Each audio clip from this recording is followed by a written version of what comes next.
За сайн байцгаана эрхэм үзэгчдээ танад мод тэрийн нэвтрүүлгийн маань шинэ дугаар үзэгч та бүхэнд хүрэхэд бэлэн боллоо. Тэгэхээр бид нар энэ удаагийнхаа нэвтрүүлгийн хөтөлбөрийг энэ сайхан нарсан гудамжаас эхлэж байна. Нарс мод гэтэл одоо 200 кг одоо нөөц хүртлийн хийг шингээж 180 кг одоо хүчил төрөчийг бий болгож одоо бүтээж амьсгалыг одоо уушгийг тэтгэдэг байх нь л. Ер нь бол ойн одоо байгууллагын түүхийг ярих юм бол одоо нөлөө эртнээс ярьж болно л доо. Өөр Чингисийн үеэс ярьж болно. Ер нь бол манай ардтан болохоор ойгон баялагаа ашигладаг, тэрийг хамгаалдаг, тэр сайхан хамгаалах зан санслаа өвлүүлж одоо хүүхдүүдэд өвлүүлж одоо байдаг байсан байх л дээ. Ойн байгууллага одоо байгууллагатад бол 85 жил бол болцсон байна. Тэгэхээр ойн байгууллагын 85 жилийн энэ өдрүүдэд тохиож байгаа учраас бид бүхэн ч гэсэн энэ байгууллагатай салшгүй холбоотой байдаг. Тийм учраас одоо ойн байгууллагатай ажиллаж исэн үеийн хүмүүстэй одоо сайхан ярилцлага өрнүүлсэн байгаа. Энэ удаагийнхаа нэвтрүүлгээр үзэж та бүхэндээ хүргье. За ингээд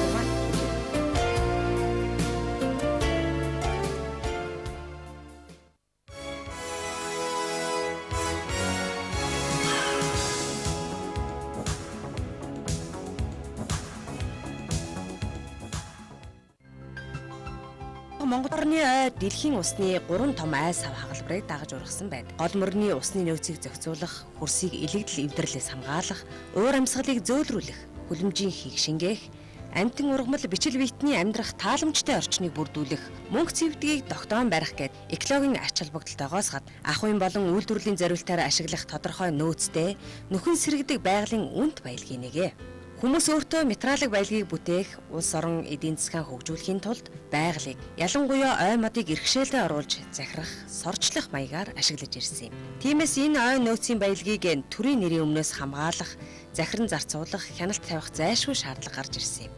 Ингээд 1924 онд аж ахуйн яамны дэргэд ойн хэлтэц байгуулагдаж тэр жилдээ ой модны дүрмийг баталсан байна. 30-од он гэхэд Улаанбаатар, Хинти, Хөвсгөл, Сэлэнг, Ар хангай зэрэг 6 аймгийн 8 ойн ангид 36 албан хаагч 113 морьт цагдаа ажиллаж байсан байна. Энэ үед ойгоос мод ашиглах хэмжээ нэмэгцээр байсан учраас ойг хамгаалах ажлыг журамлан сайжруулах зорилгоор 1931 онд ойн хуулийг батлан гаргажээ. 1940-од оны сүүлчээр ойн аж ахуйн дээд боловсралтай боловсон хүчин бэлтгэхээр Зөвлөлт холбоот улсын ойн инженерийн дээд сургуульд суралцуулсан оюутнууд 1951 онд төгсж ирсэн байна. Монгол улсын анхны инженерийн төвд нэртэй төгс тийм 51 онд сургууль төгсж ирсэн. Тэгээд одоо миний явсан түүх бол ойн инженерээр нэг 7 жил, хэлцэн дараа ерөнхий инженерээр нэг 10 гаруй жил, орлог сайдаар нэг 5-6 жил болоод. Ингээл миний амьдрал одоо ийм л гурван шаттай.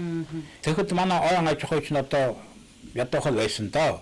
Ер нь нэг 10 гаруй ойж явах нэг 200 гаруй морьтой цагдаа нарт одоо голдуу байсан шүү дээ. Аймагуудаар бол ер нь нэг 4-5 оронтой нэг 20-30 цагдаа нар л байсан байх нэг аймагт. Тэгээд ой тарж үйлчлэн хөгжүүлнэ гэдгийг бол мэдэхгүй юм байсан. Тэгээд энэ дэвч надад яах вэ болсон зайшгүй болсон хүчин хэрэгтэй шаардлагатай болдог. Тэгээд техник хөтөлбөрийн техник команд он шалбар байгууллаа. Дараагаар нэг 2-3 жилийн дараагаар үдээж хүнтэй сургуульд инженерийн шалбар байгууллаа. Тэгээд ер нь 400 гаруй мөрөгчтөнд болчихсон байна. Тэгээд нэг улсаа дүн гаргадаг юм яадгийн төвсөөгөө яриа өөрөө хийгээд хорон зургаан дээр байсан чинь ер нь ойн салбар бол босод хөдөө аж ахуйн салбаруудын одоо ер нь мэрэгжлийн хүчтэй боловсон хангагдсан салбар гэдэг тийм яриа гарч ирсэн байгаа тэр үед. Ингээд ойн мэрэгчлэнтэй болсон. Ингээд энэ үйлдэл болсны дараагаар одоо ойн аж ахуйн руу одоо тийм байгууллагыг нэг 10 гагаатын төслөг нэг юм байсан. Тийм одоо ойж хоногд өгөөд л тэгэл эдэндээ шахаж шаардаад л одоо ингээд тавьдаг юм, ингээд үрийн бэлддэг юм, ингээд барахцаагаас үр салгаж авдаг юм, ингээд бэлддэг юм, тэгээд ингээд тавьдаг юм энэ төр гэл. Тэгэл төлөө чинь эдэндээ хөлн нэднүүд маань бостойгоо аргачлал, зааварчлал, жижигхэн тохин ахгүй илдэг юмнууд гаргана. Ингээд оожуртын ажил ер нь аваа бас нэг хөлжигээ олох юм төлөвтэй болж байсан. Тэгээд тэр үеэр бас энэ он байгууллага гэдэг бол одоо хөдөө аж ахуйн энэ салбарт ерөөсөө дэмжигдэхгүй байна. Хөдөө аж ахуйн яамч яхан зайлуул. Нэг сайн ингээд хажиглаад чаахгүй, дэмжиж байхгүй, аймагад хажигдахчгүй тэгэл нэг юм хайж байна. Тэгээд сүүлд нь дээгүүр дагуур үеж явсаар байгаа бас тусдаа гарлаа. Ингэсэн модны үйлдвэрүүдтэй нэг яам болгоно гэдэг. Мод талигаа самбуу дараа тэгжсэн гэж байгаа би над би өөрөөс намнаас нь дуулаагүй. Чон хон хоёр нэг хашаанд оцорч байх түүх байхгүй дээ гэж байсан. Тэгээ явсараа тэр маань үнэн болж таарсан л да. Тэгээ яг хөө тэгээд хэдэн жил одоо бас яам болтлоо миллион яам болчиход миллион хөөцсөн ажил төрөч миллион аваа явсан манай орон нутгийн айн байгууллагч миллион хөгжсөн миллион бэхжсэн зах хэмжээний бас мод тарьдаг үржүүлдэг ийм ажлыг хийдэг болсон. 1960-аад онд сайд нарын зөвлөлийн тогтоол гарч хөдөө орон нутагт байгаа ой ангиудыг өргөтгөн ойн аж ахуй болгон зохион байгуулж тэрээр улс орныг мод материалаар хангаж байх үүрэг хүлээжээ. Зөвхөн мод бэлтгэх биш, үүнийхээ хажуугаар ойг сэрүүж шилжүүлэн суулгах, нөхөн сэргээх ургуулах ажлыг гадаад дотоодод төгссөн мэргэжлийн боловсон хүчнүүдийн хүчээр эхлүүлсэн юм а. 1963 онд ой ангиудыг ойн аж ахуй болгосон. Өөрөөр хэлбэл орлогоороо зарлага нөхдөг ийм байгууллага. Тэгээд эдний бүдийг 1968 онд нэгтгэж тэр үед барилгын материалын үйлдвэрийн яам гэж байсан. Тэнд мод үлдэх боловсруулах үйлдвэрүүдийг нэгтгээд аж ахуй мод боловсруулах үйлдвэр өдөртөг. Ерөнхий газар гэж байгуулагдаад тэнд би бас одоо анхны гэж хэлэх юм ой үржүүлгийн хариултсан анхны инженер гэсэн юм цолтой ажилласан. Тэгээд тэндээс бол одоо үржүүлэх ажлыг зохион байгуулж нэлээд хэдийн юм хийсэн. Одоо бүх нэлээд олон аймаг тухайлбал Солонгос, Завхан, Улаанбаатар, Хинти, Өмнөд хүртэл өдөржүүлэн газар байгуулж ингээд 1970-аад оноос энэ ойжуулалтын ажлыг эхэлсэн юм одоо олон жил түүхээ. Тэгээ яг одоо нэгэнт улс маань зах зээлд орсон учраас тэр үед байсан ойн аж ахуй тэр өдөржүүлийн газрууд маань одоо хувьчлагдаж одоо хүмүүс бол хувийн аж ахуй, хувийн хувь хүмүүс ойжуулалтын ажлыг хийж байгаа. Одоо жилд 10,000 гаруй баатал ойжуулт нөхөн сэргийж байх шиг байна. Гэхдээ энэний одоо анхны одоо асуудлуудыг боловсруулж байсан бас баяртай явдаг юм л. Энэ ойг хамгаална, энэ байгаль орчин хамгаална гэдэг бол төвхтэй хийчихсэн. Ягаад төвхтэй зэрэг хуулийг биелүүлэхийн төлөө тэр одоо хамгаалагч гэдэг хүн бол ажиллаж байгаа. Тэгэхээр өнөөдөр хүн бүр энэ байгалийн хамгаалах, ойгоо хамгаалах, хан амтны өсгөж үржүүлэхэд хүн бүр гид одоо тэгж санаа тавьж байгаа юм байхгүй учраас тэр байгаль хамгаалагчд хүмүүс элдв төрлийн зөрчилтэй тэдний хөдөлмөр зүтгэлийг үнэлдэг ийм одоо зөрчил байгаа. Стууны зөрчил гардаг учраас энэ бас нэг бэрхшээлтэй юм байдаг. Жаргал нь бол яг нэгэнт одоо хүн холбоотой байгаль орчин хамгаална, энэ ойгоо хамгаална, энэ амттай хамгаална гэдэг нь үнэхээр сайхан нэртэй өдөртэй юм ажил гэж бодож байдаг.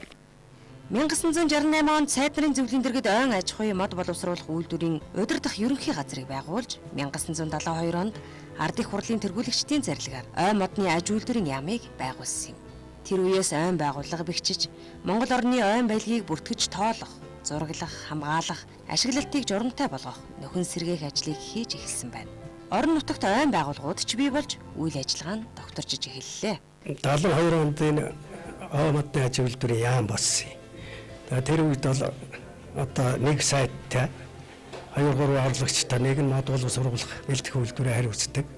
Одоо нэсэн жамбалгаа байж байна, гомбочуугаа энэ хамгаалах ажил хариуцдаг. Тэгээд тэр үед энэ ойг ашиглах, хамгаалах ажил бол ер нь хэдийгээр нэг сайтын удирдлаганд байсан ч тэр шиг одоо тийм сайхан зохион байгуулалттай тийм чин одоо явах ёстой замаар нь явуулж ирсэн тийм юм одоо бол байхгүй байгаамаа. 71 онд энэ богдуулын 10,000 талбайд тархсан яг сууны төлөвлөр гэдэг орхог 18 хоног онгоцоор нисэж хор цацаж устгасан. Ингээд энэ богдуулыг тэр үед мөхлөөс аварсан нэг талаа нөгөө талаар хэдэн зуун сая орхоо устгаж бас нүгэлээс ийм учиртай юм байна. Тэгээд дараагаар нь би дахиад хялгантай мод бэлтгэл аж ахуй техник инженерээр 5 жил ажилласан. Ингээд 1977 оны сүүлээс одоо хүртэл би одоо мод тарьж ургуулах буян үйлдэл явж байна. Одоо энэ ажилласан хугацаанд би нарсны тарьж 24 сая ширхэг тарьж боожуулан гаргаж 22 сая ширхэг тарьжийн тожийн нарсан тарьж ургуулсан. Мөн энэ хугацаанд цагаан толгойн улсын мод үржүүлгийн газрын дараагаар ажиллаж байхдаа өмнө тэнд сая гаруй навчит үйлдвэрийн модыг боожуулан гаргаж тариалангийн талбай хамгаалах зурвас залуучуудын сангийн аж ахуй, цагаан толгойн сангийн аж ахуйд нээлээд 30 талбайд зурвас байгуулж ирсэн. За үлдсэн модын бол хот суурин газар өгсөн. Одоо тэнд уужуулсан Сибирийн улиас гэхэд одоо Эрдэнэ дотын тэр ногоон байгууламжийн бараг 70-80 хүн цагаан толгой модернизацийн газар уужуулсан улиас байдیں۔ За тэгээд Дундгов аймаг, Сүхбаатар аймаг, Өвөр хангай аймгийн тараагүй юм байхгүй. Монголын аюулаас 10%. Энэ бол бага хувь. Бусад аюулаар мөрөдөж үзэх юм бол 20-30-аас дээж байдаг. Манай хамгийн жаахан бага. Юу 7-ч гэж ярьдаг, 10-ч гэж ярьдаг. Тэгэхээр энэ модыг тарьж үйлдвэрлэхгүй болохгүй юм байна. Ашиглалт бол аяндаа мэдгүй ашиглаад ирнэ. Биднүүд төлөө хэрэгтэй, банд материал хэрэгтэй, барилга материал хэрэгтэй. Ургуулыг гэдэг юм дутагдана гэдэг Австрали одоо бид тэр боловсон хүчин бэлдсэн энэ талаар одоо бэлтгэл ажлуудыг нэлээд цаан хийсэн, бүрдөх, бэлтгэх, тарих, марих юм хүмүүсүүдийг, мэргэжлийн хүмүүсүүдийг одоо сургаж боожуулсан. Энэ талаар ажил боловсруулахыг бол бид одоо хамгийн анхны санаачлагч нь бий болж таарна л да. Тэгээд одоо боловсруулаад тэр бетоныг агуулах газрыг бэлтгэх, ямар проект юмнууд хийх үү гэдгийг хийх. Тэгээд ингээд хөөцлөж явахд бол дэмжлэг бол сайн авдаг байсан. Манай одоо харуулсан алба гэхэд л одоо ямар хүчтэй юм байлаа да бид төмөрөөс хамгаалах тийм бид.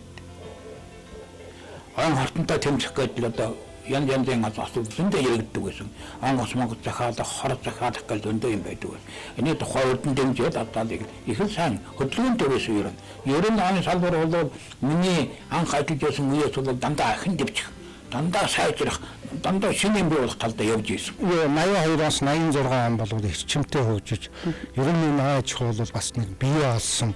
Ер нь энэ байгуул баях ёстой маа гэдэг юм бол орж ичсэн.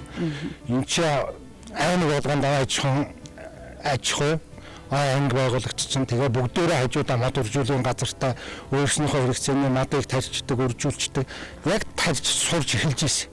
Тэр бол ерөөсөө нэг 20 жилийн хөдөлмөр байхгүй юу? Ерөөсөө манай чи яг мод тарьсан түүхээр бол 68 он гэж ярьдаг шүү дээ. Яг ууландаа модоо тарьж одоо энэ нөгөө ойжуулт гэдэг юм чинь 68 оноос хөгжүүлсэн. Тэгэхээр за одоо биднээс бол яг тэрний эхэндэл баг энэ ажлыг хийж эхэлсэн. Тэгэхээр хамгийн гол оргилдоо өөрчлөж ер нь энэ аж ахуй эрчимтэй явж бүх аймагуудад аж ахуй аймаг багсан юу бол 80 оны дундор энэ бол ерөөсөө эрчимтэй явагдаж байна. Ой инженер болж одоо орчноос хойш ингээд тоосч үзэх сонин тав баримт гардаг юм л да. За жилдээ бол бид нар тарс мод үржүүлэн газартаа бол би түрүү хэлсэн тийм ээ 1.5-аас 2.3 шиг тарс тарьдаг байлаа гэж. Энэ бүгд ч нэг сэлэнгийн мод бүгдээрээ бас гараагүй маа. Хинти одоо бас аймагуд гарсан. А за миний гар бие оролт юусэн одоо яг одоо тарьсан үе гэх юм бол 1985 оноос эхэлдэг. Би сэлэнгийн аймгийн ой аж ахуйд одоо 2 жил дараа нь дадлах хийхдээ яг одоо тарилтын үеэс эхлээд бүр одоо ингээд үржүүлэх ургацаа түүхээс эхлээд бүх ингээд цикл ажилд нь орж явж байгаа. Гэсэн энэс эхлээд тооцсон бол өнөөдөр 25 настай нас би одоо залуу настай тийм одоо шилжилгээ харсан төгөл бий болцсон. Энийг одоо би бас дахин хэлэхэд сэлэнгийн одоо залуучууд тийм ээ сэлэнгийн одоо аж ахуйн байгууллага иргэн бүрийн гар оролцсон. Тэр дундаа одоо ой инженерүүдийн одоо мод үржүүлгийн газар гэж бас байлаа. За тэгээд үзэх юм бол одоо үндсэндээ би ой инженер болсноос хойш 10,000 гаруй гай газрыг ойжуулжээ тийм ээ. За жилдээ 2.3 сая зэрэг тарьсан гэж үзэх юм бол 10 жилд үзэхэд 20 сая гаруй тарьцыг одоо бас тухайн мод үржүүлгийн газраас тарьжээ гэж бодоход би бас их бахархалтай байдаг. Зүгээр яг юм сонин намаас уншиж яхад 1 сая тарьц тариад Нобелийн шагнал авдаг юм байлээ. Тэр шиг Монголын ой инженерүүд сая-саяар нас тарьдаг үе байсан. Одоо ч тарьсаар л байна.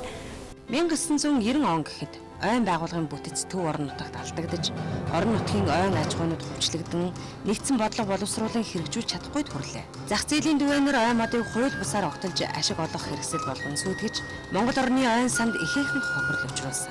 Энэ үед бүтцийн олон удаагийн өөрчлөлт явагдаж зах зээлийн хүнд бэрхшээл тулгарч байсан ч гэсэн доктор сууршилтай ажиллаж хууль тогтоомж, ойн байгууллагын бүтэц зохион байгуулалтыг боловсронгуй болгох, төр засгийн бодлогыг боловсруулах, түүнийг хэрэгжүүлэхэд бие сэтгэлээ зориулан зүтгэж явсан олон арван инженер техникийн ажилтны хөдөлмөр зүтгэлийн дүнд ойг хамгаалах нөхөн сэргээх ажилд агц гарч эхэллээ.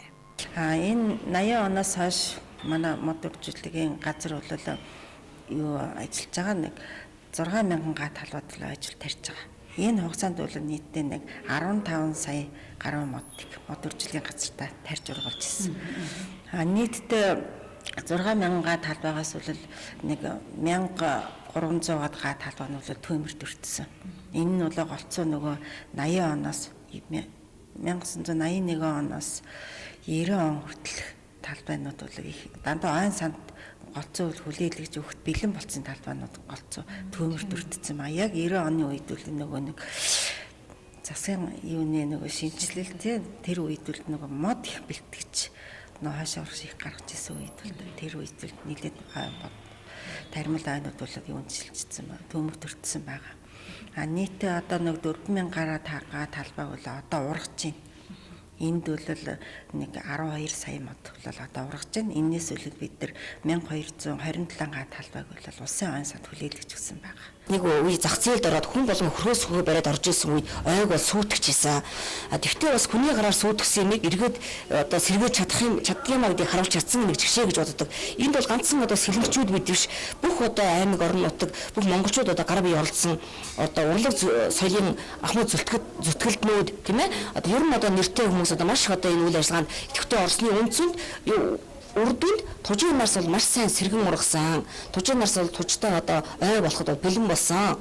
Ой болсон, ой одоо шуугж байгаа гэдгийг бол бас бахархалтайгаар хэлэх байна. 2003 онд засгийн газрын шийдвэрээр засгийн газрын хэрэгжүүлэгч агентлаг байгаль ой усны нөөцийн газрыг байгуулан улсын хэмжээнд толгомдоод байгаа ой сангийн нөөцийг хамгаалах, зохистой ашиглах бодлогыг боловсруулан хэрэгжүүлэх ажлыг зохион байгуулсан байна. 2007 онд улсын хурлаар ойн хуулийг шинжилэн найруулж баталжээ. Энэ хуулийн гол агуулга нь ойн сан төрийн өмч гэдгээр эзэнгүйдэж, хин дуртай сүйтгэдэг тогтолцоог арилгаж, шинжлэх ухааны үндэслэлтэй менежментийн төлөвлөгөөний үндсэн дээр хамгаалдаг зүй зохистой ашигладаг, нөхөн сэргээдэг эзэнтэй болж байгаад оршиж байгаа юм. Хин дуртай мод ойлоо ордог, хин дуртай мод хөрөөддөг, хин дуртай дээр ойгоос мод бэлтгэдэг юм болцсон. Тэгээ энийг явж ер нь сүүлийн үед одоо нэг сүүлийн 10 гаруй жилд бол ерөөсөө энийг чинь гадны хүн ирээд хамгаалж чадахгүй юм байна. Ер нь энэ ой модч. Тэр нутгийн одоо амьдэрч байгаа яг дайвалангуй тэр нутгийнхаа ойнхоо цагт амьдэрч байгаа тэр орон нутгийн тэр малчин иргэд тэр хүмүүс нь энэ өөрийнхөө ойг миний юм гэж хамгаалахгүй бол эн чинь цаашдаа байхгүй болох нэ гэдэг ийм байдал бол ажиглагдсан. Тэрний дагуу 2007 онд батлагдсан ой хуулиар энэ ой нөхөрлөлийг байгуулах зайлшгүй шаардлагатай маа гэсэн хуульчид зааж өгсөн. Энэний дагуу одоо сүүлийн үед бол бас энэ ой нөхөрлийн асуудал нэлээд эрчимтэй явагдаж байна. Гэхдээ энэ дээр бол сайн муу тав мэдээж ирнэ л дээ тийм. Гэхдээ хамгийн гол юм бол ой нөхөрлөлөд авсан газарт бол сүүлийн одоо 2-3 жил ингээ ажилт хийхэд бол хулгай мод бол байхгүй болсон. А түүмэр бол гараагүй гэж байна. Тэгэхээр энэ бол бас агцтай. Ой гэдэг маань бол ерөөсөө хүүхчиг боож үзээ тэр ой чинь сая хүн дэм чигээрээ ирнэ үхэхээс биш ямар ч арчилгаа тордолд хамгаалт хийхгүй бол тэр ой чинь нэг өдөр нэг хүний ганц шүтэнснээс болоод шатчихж байгаа. Тийм учраас түүмэр гарсны дараа биш түүнээс өмнө тэр сурчилгаа, тэр сургалт, тэр мод тарихаас өмнө сургалт энэ бүх юм л заашгүй хийх шаардлагатай болж байна. Анх сургууль төгсөөд 1974 онд Өмнөгийн аймгийн 3 төсвийн давсны нураг элсний нүлтээс хамгаалах ажлыг одоо өдөртөж гүйцэтгэхэд одоо ямнаас томилтойгоор явж исэн шинэ залуу инженер. За тэгнээс хойш нэг хэсэг одоо Улаанбаатар хотод модлын дендраа гэж байсан тэнд инженер байлаа. Яан дамгандаа мөн мэрэгчлэн байлаа. Тэгээд нэг хэсэг бол би энэ одоо үржүүлгийн ойжуулалтын талын хичээл заадаг багш байлаа. Тэгээд нэлээд эдэн шавтай. За яг нь ерөн тэгээд амаараа хөө яриад номын одоо мэдлэгээ хүнд яриад байх бол сургалтууд их сайн болдгоо. Тэгээд сүүлийн үед бол өөрөө гар биетаа хийж эхэлж байна. 1998 оноос эхлээд бол одоо бүлэмж байгуулад шилэн ус модны тэр дотроо ой үсгэгчтэй гол мод болсон шинжлэх тарцыг хөгжүүлж ойг нөхөн сэгэх ажилд бол одоо голчлогоор оролцож байгаа. За ингээд яг л би нэг 8 хүлэмжинд шилэн ус модны одоо тарц тахад нэг 500 мянган ширхэг тарцыг яг 2 настай тарцыг ойжуулт шилжүүлэх тарц одоо ургуулж чаддгийн жилд. За энэгээр бол одоо жилд нэг 100 гаруй газрыг ойжуулдаг. Нэг хэсэг бол туулгалын ихний одоо сав газарт туулгал усыг хамгаалах зорилготой ойг нөхөн сэгийг ажлыг тэнд хийж байсан. Сүүлийн үед бол хотын одоо ногоон бүсэд ойжуулах ажил хийж байгаа. За ялангуяа сүүлийн 2 жил 2-3 жил бол одоо Баян зүрх уулын ойг нөхөн сэгийг ажилд оролцож байна. За Баян зүрх уулын ой бол маш их хортон идэгцээс болоод дан хожуул болсон. Ургуулахад бол их хүнд. Тийм учраас сайн чанарын тарц суулгацтай байж л да энэ ойг нөхөн сэгийг ажил бол үр дүн төрдөг юм байна. 2000 оны үед бол ойжуулалтын нэг га талбай зардалж одоо 40 мянган төгрөг байлаа шүү дээ. Тэгээ өмнө өнөссөн одоо өмнө ханш унсан энтгээс болоод 100 одоо мянган төгрөг болсон юм байгаа даа. За энэ өнгөрсөн 2 жилд бол 150 мянган төгрөг огныгааг нь одоо нөхөн сэргийх зардлыг өгч байгаа. Эх жилээс бол 200 мянга болгоод нэмж байгаа. За энэ тооноос харахад одоо төр зэсэг бол анхаараагүй гэж хэлэх үндэс байхгүй. Гэхдээ яг юу нь бол өдөө орон нутагт энэ нөхөн сэргийх ажлыг их жижигхэн аж ахуйн нэгжүүд хийж байгаа. Өөрөлдөө аж ахуй хөгжлөгснөөс хойш одоо тэгэл нэг цөөхөн хүнтэй нэг жижиг компани болцсон. Уулд нь болж игэл жахан томсгоод аж ахуй хэмжээг бүгдийг хийдэг юм аж ахуй байгуулад тэгээд техникжүүлэх, механикжүүлэх ажлыг хийх юм бол аж ахуйтай ажлын үр дүн хэмжээ дамжаад ихсгэлж их сайн нөлөөтэй. 2007 онд шинжлэгдэн батлагдсан ойн хуулинд ойг хариуцсан төрийн захиргааны байгууллага байна гэж заасан байдаг. Тэгвэл байгаль орчны яамд ойн бодлогын хилцс нэртэй ажиллаж байсан ойн байгууллага 2008 онд хуулийн дагуу засгийн газрын хэрэгжүүлэгч агентлаг ойн газар болон өргөжин байгуулагдлаа. Ингэснээр Монгол улсын ойн байдлыг хамгаалах, хүн сэргээх, ашиглуулах, эзэмшүүлэх бүх асуудлыг хариуцсан ойн тухай хууль тогтоомжийг хангуулан дэмжлэг үзүүлэх, орон нутаг нутгийн захиргааны байгууллагатай хамтран ажиллах төрийн захиргааны байгууллага боллоо. 60-70 оны үед бол тэгэхээр одоо манай Монголын ойн салбар одоо дээд түвшинд хурж одоо дотоодын нийт бүтээгдэхүүнээ бараг 20% одоо эзэлж байсан байгаа. За зах зээлийн эдийн засагт шилжснээс хойш бол манай одоо ойн салбар бол нэлээд бас бодлогын хувьд бол хэрэгжилтийн хувьд бол одоо бас жоохон тийм үнэлтийн байдалд байсан. За үнэхээр одоо ойн агентлаг бий болоод жил гаруй хугацаанд одоо бий болсон шинэ хамт олон залуучууд их ажиллаж. За бид энэ жилдээ бол үнэхээр бас нэлээд их ингэж бүтээсэн л дээ 85 жилийн хойд бас зориулаад бид бас журмнуудаа ойн тухайн хуульд одоо заагдсан тэр журмнуудыг бол бид нэр батлан сайдын зөвлөлийн хурлаараа оруулж бас баталж одоо амьдрал дээр хэвшүүлж ажиллаж байна. Одоо манай агентлаг бол үнэхээр дийлэнх хувь нь бол залуучууд байгаа. Бид бол ерөнхийдөө залуучуудыг бол цаашдаа энэ мэрэгчлэр энэ сайхан төрийн албанд ороод одоо цаашаа өндөр хэмжээний мэрэгчлэлтэн болох талаар нь бид бас анхаарч байгаа. Сайхан хамт бол бүрдсэн. Ойн газар байгуулагдсанаас хойш 1 жил хэртэ ажиллаж байна одоо. Бүрэлдэхүүнээр.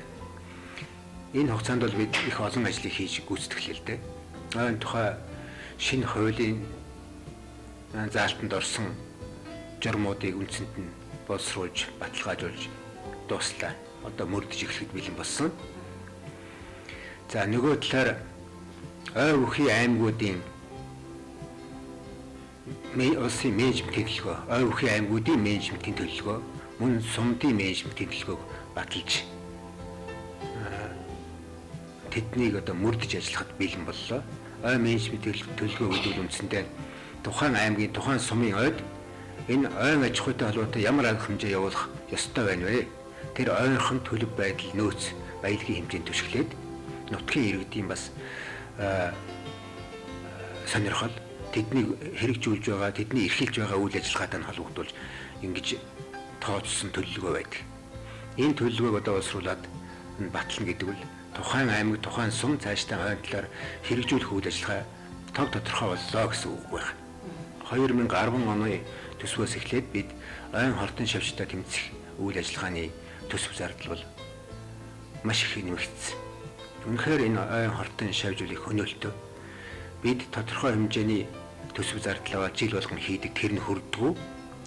Нэг бага хэсэгт нь хийчихээр хойдон жилийн дахиад нөгөөдхөөс үржил явцдаг юм онцлогтой. Тийм учраас зардлаа хөөхөн байх юм бол бүс нутаг бүрээр нь бүр нийтэд нь хамруулад устгал тэмцлийн ажил хийх юм бол бид нэр энэ ойн хөнөөлт шавьжаас салах юм боломж бий. Бусад орнуудын туршлагч мөн ингэж явдаг юм байл. За нөгөө талаар энэ ойжуулах, ойн зурус байгуулах ногоо хэрмэж яриад байгаа шүү дээ. Энэ хүрээнд бид ойн зурус хийж байгаа. Одоо цөлжиж байгаа газруудгаа хоёрын бүст. Энэ ажлынхаа үр дүнг ойжуулалтын ажлыг нэлээд олон жил хийлээ тийм ээ. Энэ ногоо хэрмийн хүрээнд бид ойн зурусын ажлыг бас 5 дахь жилдээ хийж байна. Энэ ажлынхаа үр дүнг нэг сайн үзэж авсан.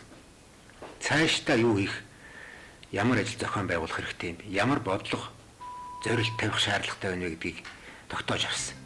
Ойн хамгаалалт нөхөн сэргээх ажлыг төлөвлөхөд одоо хамгийн чухал асуудал одоо хөрөнгийн эксүр байдаг.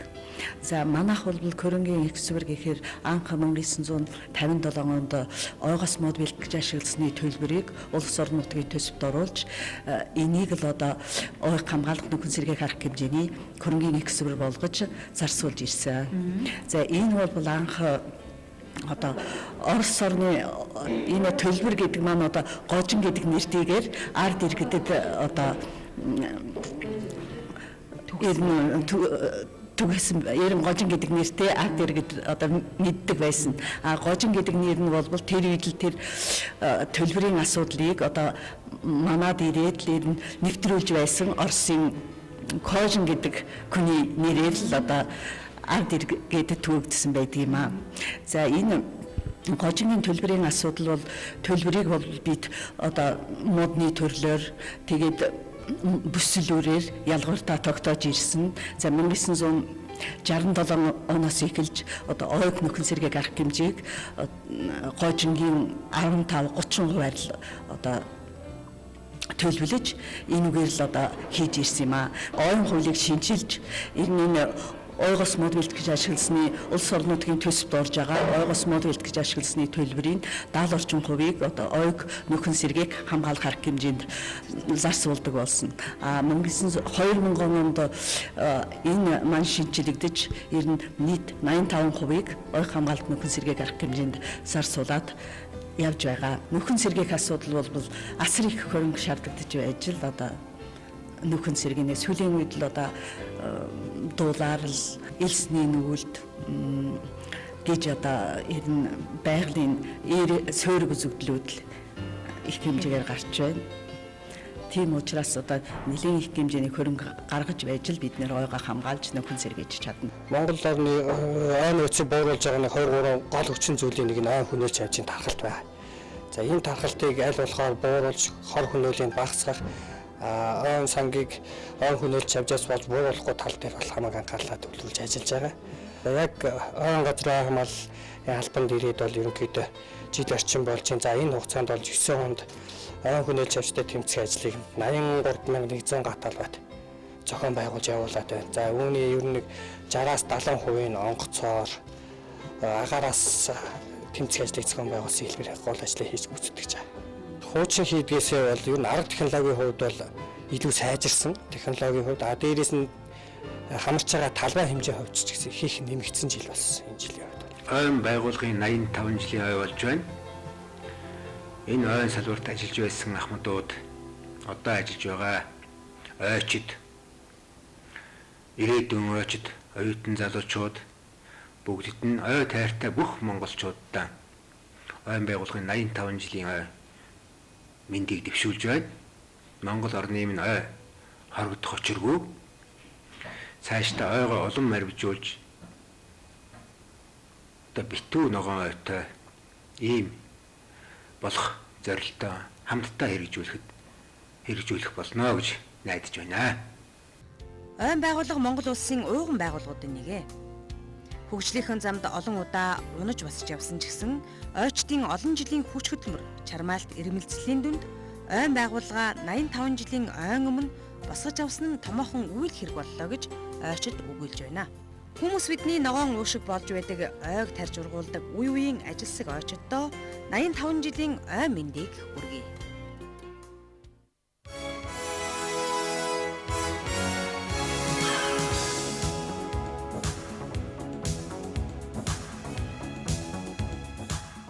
За 2010 бол одоо дэлхийн он жил бол зарлагдсанд одоо бид бүхэн баяртай байгаа.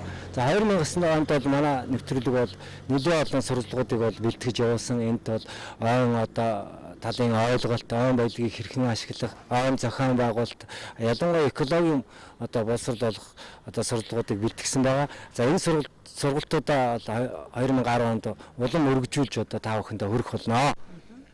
За ингээд энэ удаагийн маань нэвтрүүлэг өндөрлөж байна. Бид бүхэн одоо бид бүхэнд уушиг болж байдаг ногоон одоо ойгоо тий байн хамгаалж зөв зөвхөстэй ашиглаж одоо амьдралдаа хэрэглэе гэдгийг одоо дахин уриалмаар байна. За ингээд энэ удаагийн нэвтрүүлэг маань өндөрлөж байна. Баяртай.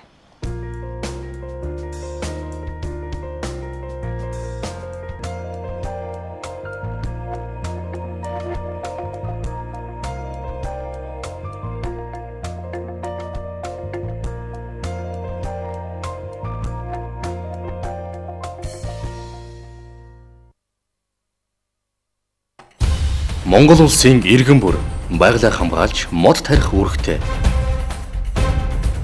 Та модоо тарьсан уу? Байгаль орчин аялал жуулчил яам ойн газар